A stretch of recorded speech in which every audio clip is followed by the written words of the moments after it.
Hi guys, kumusta kayong lahat? Harry here from Pinoy Nomads, and in today's video, isi-share ko po sa inyo ang monthly expenses namin dito sa California. Hello guys, kumusta kayong lahat? Kagagaling lang namin sa church. Napakaganda ng service. Kumanta rin po kami sa choir. Part kami ng choir dito. Ako, yung Mrs. ko, tsaka yung panganay kong babae. So part din sila ng ensemble sa church. So kumanta rin sila, which is great, no? So by the way guys, nandito po kami sa Chico, California, at ito ay nasa Northern Cali. Mga 1.5 oras po kami galing Sacramento. So it's 1.5 hours drive, and then mga 3.5 hours kami to San Francisco. I'm working as a nurse dito. Bali, 3 taon pa lang po kami dito sa California. Okay naman po, no?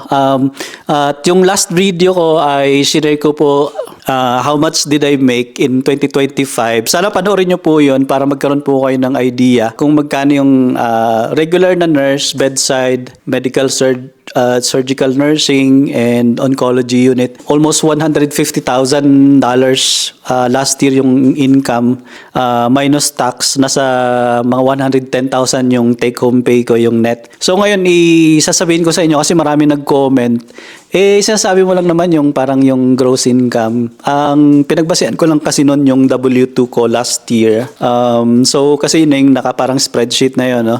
So mas madaling gawing video. Kung i-itemize ko lahat, pati yung mga magkano expenses per month, mahaba yung video. So, kaya I decided, so sabi rin ng iba, maraming thank you pala sa mga comment or nagtanong, magkano yung yung mga bayarin nyo, yung bills, for example, renta or groceries, ganyan, and magkano yung natitira. So, ngayon pong sa video na to ay pipilitin ko pong maibahagi sa inyo yung mga figures. Ito po ay para sa mga nasa Pilipinas, nasa ibang states, nasa ibang bansa na nagpaplano na lumipat dito sa California para magkaroon kayo ng realistic expectations ng sahod, magkano ba yung mga bayarin dito guys sa California. So, yun guys.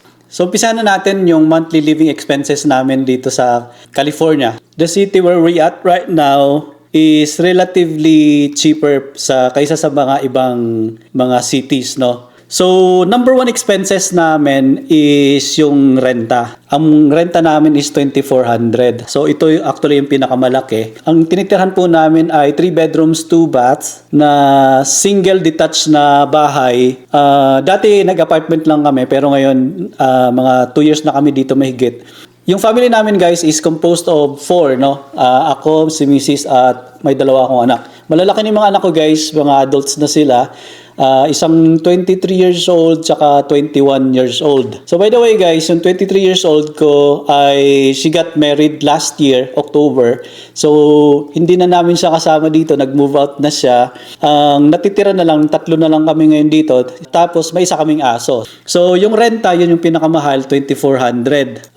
Car payment guys. So meron kaming 3 sasakyan, isa sa akin, 2 anak ko, no, tag-iisa sila. Wala kaming car payment. Luma lang guys yung mga sasakyan namin. So paid off na lahat 'yon. Kaya wala na kaming binabayaran na monthly payment sa cars. Ang binabayaran lang namin is yung insurance.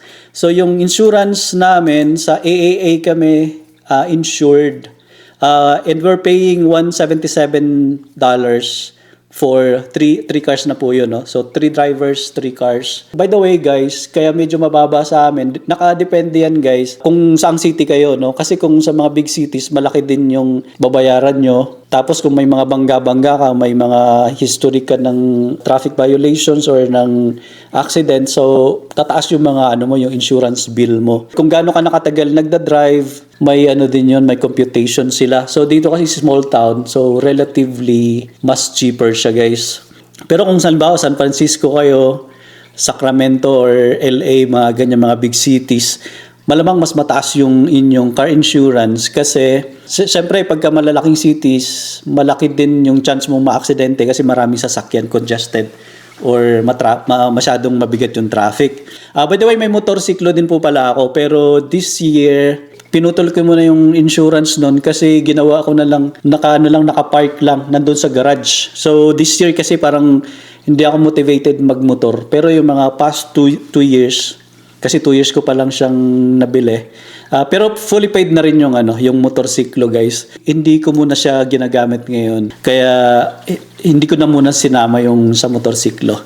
Yung gas, ang binabayaran ko lang gas ay yung para sa isang car kasi yung daughter ko at saka yung anak kong lalaki ay para naman silang may trabaho, so yung car nila sila yung nagpapagas. So kaya nilagay ko dito is 150 to 200, which is depende, no. Para sa lang to, no, para kung yung daily commute ko sa work, bahay, tapos mga pang groceries namin, yun ginagamit naming car. By the way, magastos sa gas yung car ko, yung van namin kasi V8 yung engine nun, Chevy Express na van. Malaki siya, no? Plano ko ngang bumili ng mas maliit na sasakyan para kung dito lang para matipid sa gas. Pero hindi ko pa ginagawa, guys. Pero banda-banda rin siguro. Inisip ko kasi okay na yung isang sasakyan kasi less maintenance, less yung insurance, tapos yung car registration. So, yun, guys. Sa maintenance tsaka car registration, so hindi naman masirain yung yung sasakyan. Once in 3 months, magano ka lang, change oil lang. Tapos yung mga fluids, nilagay ko na lang 200 kasama yung car registration. Yun yung monthly expenses. Next ay yung health, dental, vision, life insurances namin every month. Sa tatlo kami, guys, ang binabayaran ko per month is 356. Nagbabayad din ako ng CNA dues namin. So, California Nurses Union is $148. So, next yung groceries. Ito yung medyo mahal at saka malaki. Kasi hindi kami nagtitipid sa pagkain, guys. Kaya medyo malaki, no? So, nakadepende sa pamilya nyo kung ilan kayo. Sa kung gaano rin ka mahal yung budget nyo dito, no? Kami tatlo na lang ngayon plus yung isang aso kasama rin yung sa budget, yung dog food. Ang gastos namin nagba-varian from 200 to 250 per week, no? Nag-grocery kami sa Costco, sa Safeway, Winco, Trader Joe's, mga ganyan. So depende, mga prutas, gulay, karne, so chicken, pork, beef. Minsan madalas yung anak ko kasi mahilig sa beef, yung steak. So yun, pagka mahilig kayo sa steak, sobrang mahal. So nagre-range siya between 800 to 1,000 a month, no. Yun, medyo hindi nga kami nagtitipid sa food. Pero maaring sa inyo, ay mababa pa yan, no. So next, guys, ay yung utilities namin. Included dito yung electricity. Nagva-vary din siya depende kung winter or summer. Pag summer, sobrang init dito. Yung winter, medyo manageable. So, mas mababa yung bills namin ng kuryente at yung gas bills namin every winter. So, nilagay ko na lang dito 250 to 350. So, yun yung average, no? Depende sa month. Sa 3 bedrooms, 2 baths na house. Nilagay ko na lang 350, pinakamataas by the way. Tapos water namin, maliit lang naman yung sa tubig, $38 per month. So garbage sewage namin, guys, 57 per month. Bali, every 3 months sila naniningil, 170, dinivide ko na lang by 3. Next is phone times 4, no? 4 kaming may phone, lahat kami may iPhones. Pero bayad na po lahat ng mga phones namin, medyo luma, hindi yung mga iPhone 17. Hindi kami nag-upgrade lagi, no? Once in a blue moon lang, pero yun, iPhone yung gamit naming phone. Xfinity Mobile yung aming carrier. Tapos mayroon din kaming home internet. So yung home internet namin na binabayaran, $127. So wala po kaming Netflix na mga subscriptions, TFC, mga ganyan-ganyan. Next, clothing. Minsan bumibili kami sa mall. Pero kadalasan ukay-ukay lang yung mga damit namin. So itong shirt ko na to, binili ko sa Pilipinas nung nagbakasyon kami last year. Sa Robinsons Mall, mas mura yung mga shirt. Pero kadalasan Goodwill, Thrifty Store, kami ni Mrs. Yun yung doon kami bumibili. Minsan bumibili rin ng bagong sapatos, brief, ganyan, underwear. Pero yun, yung clothing budget namin is $200. Pero nakadepende din yan, no? Pero hindi naman every month bumibili. Kasi ang maganda rito guys sa States ay matagal na maluma yung mga damit, sapatos, mga medyas, ganyan, underwear. Hindi na luluma kaagad-agad. Tapos guys, ang budget namin for travel is $300 to $500. So, last year, madami kaming napuntahan. 2 beses kami pumunta ng Fort Bragg, Eureka, San Francisco ilang beses. Tapos, pero mga day trip lang halos or 2 to 3 days doon. Tapos, nag-Yosemite kami, Lake Tahoe. Ang kagandahan ba, guys, pag kami ni Mrs. nagta-travel, dala namin yung van. So, hindi kami gumagastos sa hotel. So, sa ano lang kami, sa van kami natutulog. So, mostly gas lang tsaka yung konting pagkain. Pero kadalasan, yung grocery namin, binabaon na rin namin. Nagluluto na kami, mga adobo, ganyan. Tapos, yun, iniinit na lang namin. Tapos, yun yung pagkain namin pag nagta-travel. Tapos, last year, umuwi kami ng Pilipinas. At saka, nag-Japan din kami, no? So, 5 days kami sa Japan, 2 weeks sa Pilipinas. Yun, malaking expenses namin din doon. Pero guys,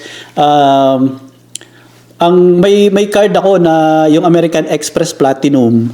So, mayroon siyang pag platinum yung kinuha mo guys, mayroon siyang points na magagamit mo for travel. So, yung pamasahe namin papunta doon ay free na yon, no, for a year. Na-accumulate ako ng awan ko kung parang 150, 180 points, 180,000 points. So, libre na kaming dalawa ni Mrs. yung pamasahe. Tapos, yun, yung mga ginastos lang namin doon sa Pilipinas na mga pagkain, panlibre-libre. Nagparty kami ng family. Nagpalitso ng konti. Yun. Yun na yung mga ginastos namin nung umuwi kami. Tapos this year, naka-accumulate ulit ako ng mga 180,000 points. So, by April ngayong year, uwi din na ulit kami ni Mrs. for 3 weeks. So, kasi guys, last year, parang 6 years bago kami nakauwi, no? After 6 years. Tapos, sobrang life-changing yung pag-uwi namin na yon. Sobrang na-miss namin ang Pilipinas, may mga family doon. By the way, doon pa yung mga parents ko, tsaka mga kapatid ko, tsaka yung mga kapatid ni Mrs. andun pa rin. Yung mga in-laws ko, patay na po sila, no? So wala na po sila sa makabilang buhay na. So yung mga kapatid na lang ni Mrs., mga pinsan-pinsan, yun yung mga pinupuntahan namin doon. So tapos yun nga, since 6 years kaming umuwi, sobrang na-miss namin yung Pilipinas. Kaya ang goal namin ay every year na kaming uuwi. Paglalaanan namin siya, no, God willing, na makauwi every year. Titipirin yung mga ibang bagay or magsisave para makauwi every year. So good thing yung Amex Platinum guys. Kung gumagamit kayo nun, parang travel hacks yun, no? Lahat ng mga bills mo, pwede mong, instead na ibayaran mo siya ng cash, bayaran mo siya ng American Express Platinum card. Tapos makaka-gain ka doon ng rewards, no, na points. Pero syempre, babayaran mo din yung Amex card mo every month. Eating out namin guys, depende. 200 to 300. Kadalasan nagluluto lang din si Mrs. ako. Pero yun, pagka napapasarap, laging pag kumakain ka sa labas, in and out, kung ano yung mga fast food, mapapamahal ka kung uminom ka ng kape. Kung mahilig ka mag-Starbucks at saka Dutch Bros, kung araw-araw, malaki yung gagastusin mo or kung lagi ka rin kumakain sa labas. So, ang budget lang namin doon is $200 to $300. Pero depende, minsan less pa kung hindi kami kumakain sa labas. Tapos guys, miscellaneous or incidentals, like pangpadala sa Pilipinas, pantulong sa mga kung sino mang nangailangan doon, or kung ano-ano pa, no? 500 yung nilagay kong budget. So monthly guys, ang total expenses based dun sa mga nabanggit ko ay $6,482. pag dinidak natin yung total take home pay which is 9,194.37, ibawas mo yung total expenses na 6,482, ang matitira na lang po doon ay $2,712.37. $2,712.37. Yun na lang yung panggasto or yung matitira. So ngayon guys, hindi ko sinama yung 403B Roth IRA investments ko. So usually 10% ng sahod ko nandun, deducted kaagad yun. Tapos emergency fund, tsaka church giving, or kung nagta-tithes kayo guys, hindi ko na sinama yung mga yun. No? Kasi hindi naman lahat ay ganun yung expenses, or hindi lahat nag-invest, nagsisave ng emergency fund, and hindi lahat nagta-tithes or so meron kayong church giving. So yung 2,712.37, so mostly napupunta doon sa tatlong bagay na yun, no? So yun, yung more than $9,000 mo ay tabla-tabla lang, no, sa expenses dito. Pero okay na din, no, sa isang nurse na nagwo-work. Ang kagandahan lang, kung may work yung asawa mo, yung mga anak mo nagwo-work din, ay makakatulong sila sa expenses. At kung mas maganda nga, kung ikaw ay nurse, yung sweldo mo ay para sa expenses, ganyan. At kung may trabaho din yung asawa mo, kahit hindi siya nurse, kung ano mga trabaho. For example, yung asawa ko ay nag-work na CNA sa hospital before, pwede ng savings yung kung ano yung sweldo niya. Okay guys, so yun lang po ang video natin for today. I'm not sure kung may mga nakalimutan akong expenses na maidagdag, pero so more or less yan po yung mga fixed at saka mga variable expenses na ginagastos namin dito. Kung mayroon po kayong gustong malaman about life dito sa California as a nurse or as an immigrant, tanong lang po kayo at pipilitin ko pong sagutin yung mga comments po ninyo. So thank you so much guys sa lahat ng mga nanonood, nagko-comment, nagtatanong, kahit yung mga nangbabash. So kasi may nagsasabi bakit mo pinapakita, nagyayabang ka, ganyan. We don't care about how you make, no? So actually very uncomfortable pong naibahagi mo to sa sa mga tao. Hindi lahat makaka-appreciate, pero para sa akin po kasi ay gusto ko lang po makatulong sa mga galing ibang states, galing ibang bansa, Canada, UK, Australia, na nanonood dito, mga ka-Cooners natin, na talagang interested silang lumipat dito sa California, pero wala silang idea kung magkano ba yung sahod, yung cost of living. So sana yung maliit na channel natin ay makatulong po sa inyo. Although I'm sharing mga personal mga personal things, no, although hindi ko naman sinishare kung ano yung social security number, hindi ko naman pinakita yung actual na W2 ko, which is hindi naman dapat. Yun yung mga private information na yun. Ang intention ko guys ay makapag-educate dun sa mga kapwa ko nurses at sa pamilya nila, mga asawa or mga anak nila na nagpaplanong lumipat dito.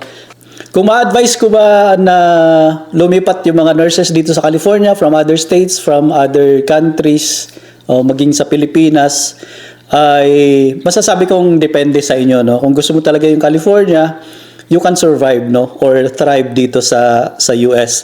So mayroon na akong dalawang mga nurses na na-interview. Nakabili naman sila ng bahay, nakabili naman sila ng mga sasakyan, nakakapag-travel sila, na-provide nila, napapag-aral na yung mga anak nila dito.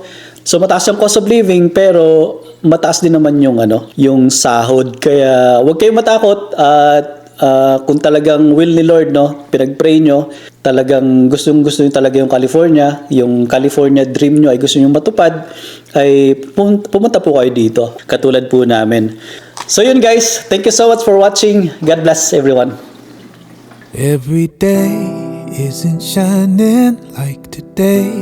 Beauty rising, I can say I have seen mountain highs and some valleys. Yeah, I've shouldered some baggage, felt the weight of some burdens, carried shame, cried in pain, took the lies and put them on me.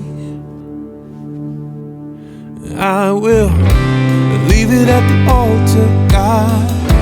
I leave it at the altar, God. I leave it at the altar, God. Oh, I will give you everything I've got. Oh, I surrender all and leave it at the altar, God. Oh, yeah.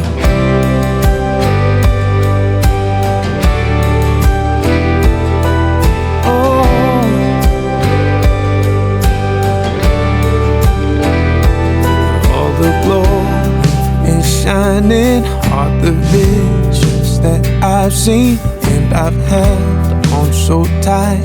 Turned out they were holding on me, on my skin, digging deeper. All I saw in the mirror, I had to learn. All I wanted was always there, deep inside me.